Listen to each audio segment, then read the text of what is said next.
Ever caught yourself thinking you're nailing self-love, but deep down, you're not quite sure if it's the real deal or just self-coddling in disguise? Today, we're going to untangle the complex web between genuine self-care and the sneaky habit of self-coddling. It's easy to confuse the two, with lines blurred by our comfort zones, quick fixes, and the modern world's relentless pursuit of feeling good. By the end of this video, you'll be equipped to discern between actions that foster true self-growth and those that merely offer temporary comfort. Ready to embark on this enlightening journey and cultivate a more authentic self-love? Let's unravel these signs together. And stick around for our bonus tip at the end of the video, which beautifully wraps up everything we've discussed. It's a pivotal piece of insight that will elevate your journey from self-coddling to authentic self-love. You won't want to miss it. 1. Excessive comfort zone. Diving into our first sign, we're talking about the oh-so-cozy, yet potentially tricky, comfort zone. It's that snug little bubble where everything feels safe, familiar, and just easy.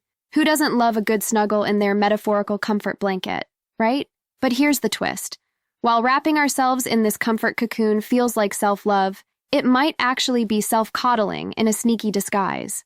Self-love is like that friend who gently nudges you to try the new, slightly scary yoga class because they know it'll make you feel amazing.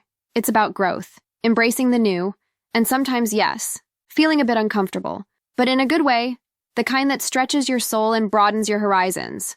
On the flip side, self-coddling is the friend who says, "Nah, let's just stay in and watch movies again." It's choosing the same old routines, avoiding anything that feels like a challenge, and staying parked in that comfort zone.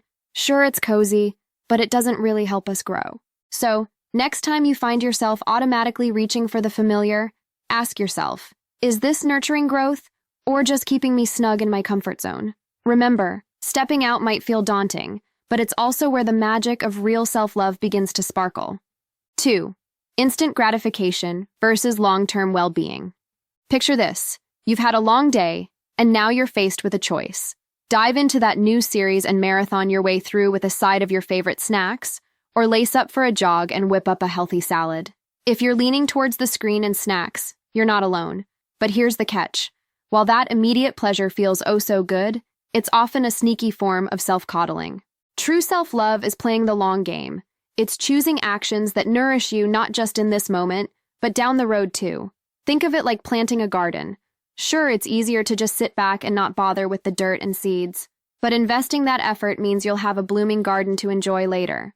Similarly, picking activities that boost your long-term well-being, like getting your body moving or eating foods that make you feel vibrant, is the real essence of self-care. So, the next time you're tempted by the siren call of immediate joy, take a pause. Ask yourself, is this choice a treat or a true testament to self-love? Remember, sprinkling in those choices that may require a bit more effort now can lead to a richer, more fulfilling bloom of well-being later on. 3. Avoidance of constructive feedback. Now, let's talk about something we all love to hate, feedback. You know, those little nuggets of advice that can sometimes sting. But how we deal with feedback can really show whether we're in the self-love camp or snuggled up with self-coddling. Imagine this.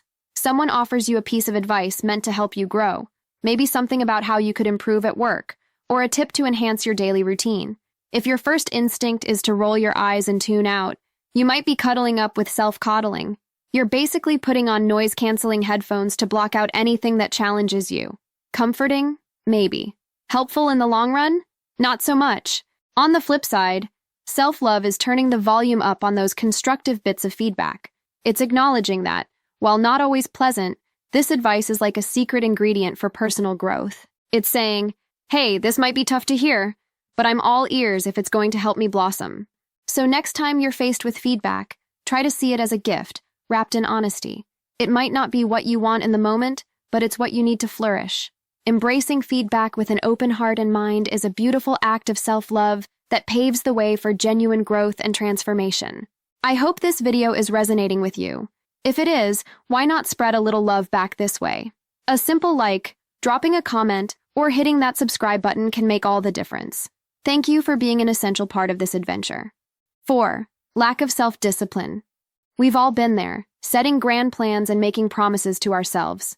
Maybe it's that new fitness routine we swear will start on Monday, or the book we plan to read instead of scrolling through social media. But then, somehow, those commitments start to crumble, and we're back to square one. Sounds familiar? This pattern might be more about self-coddling than we'd like to admit. When we continuously let ourselves off the hook, it's like giving ourselves a get-out-of-jail-free card every single time. Sure, it feels great in the moment. No pressure, no demands, just pure, unadulterated comfort. But here's the kicker. Real self-love is about holding ourselves accountable. It's about having that inner chat, where we gently, yet firmly remind ourselves of our commitments and the reasons behind them. Think of self-discipline not as a strict teacher with a ruler, but as a compassionate coach who's rooting for you every step of the way. This coach knows that sticking to commitments, even when it's tough, leads to growth, achievement, and ultimately, a deeper sense of satisfaction. So, the next time you're tempted to let a commitment slide, pause and consider, is this a moment for self-coddling, or is it an opportunity to practice self-love through self-discipline? Embracing this approach can transform our relationship with ourselves, turning challenges into stepping stones towards our best selves. 5.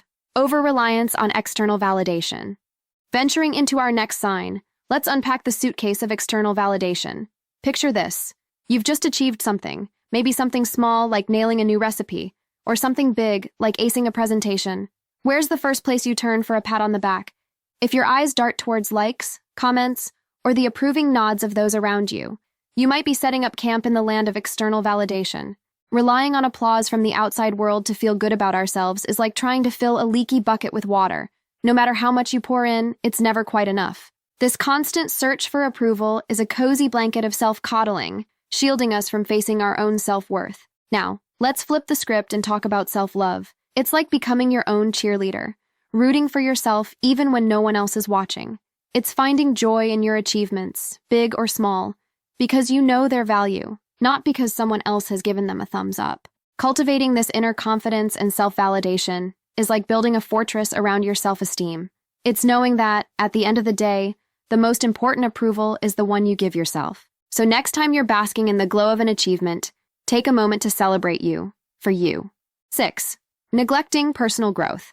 Stepping into our final point, let's talk about the road not taken, or rather, the opportunities for growth we sometimes sidestep. It's like being at a crossroads, and always choosing the familiar path, the one we could walk with our eyes closed, rather than venturing down the unexplored trail that promises new vistas and challenges. This avoidance dance we do around personal growth opportunities can be a cozy blanket of self-coddling. It feels safer to stick to what we know, even if it means our world stays small and our potential untapped. But here's the twist. Staying in this stagnant comfort zone might feel like self-care, but it's far from self-love. True self-love is about being brave enough to stretch our boundaries and embrace the unknown. It's recognizing that growth often comes dressed in challenges, and that stepping into our discomfort zone is where the real magic happens. It's about seeing every new experience as a chance to learn, evolve, and become more fully ourselves. So, the next time you're tempted to shy away from a growth opportunity, pause and ponder. Is this self-coddling holding me back from my true potential?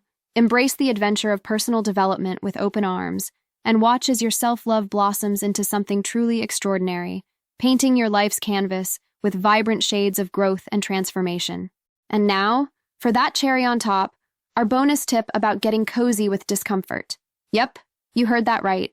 It's about turning those moments that make us squirm into our allies.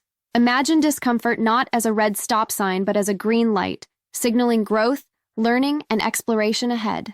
Embracing discomfort is like signing up for an adventure where the path isn't always clear, but the rewards are worth every step. It's about saying yes to new experiences, even when they make your heart race a little faster. Because here's the secret. Within those heart-racing moments lies the magic of self-discovery. This journey into the unknown, into the spaces that challenge us, is where true self-love blossoms. It's not just about liking who we are in the easy times, but about appreciating ourselves through the trials and tribulations. Each challenge we face and overcome is like a layer peeled back, revealing more of our true selves. So, whenever life offers you a choice between the comfort of the known and the thrill of the unknown, lean into that thrill. Remember, every moment of discomfort is an opportunity to grow, to stretch, and to fall a little more in love with the wonderfully complex being that you are. Now that you know the signs of self-coddling, what's next for you? Discover the emotional shields you didn't know you had, or learn about the traits that set achievers apart. Thanks for watching. Please like, comment, and subscribe for more.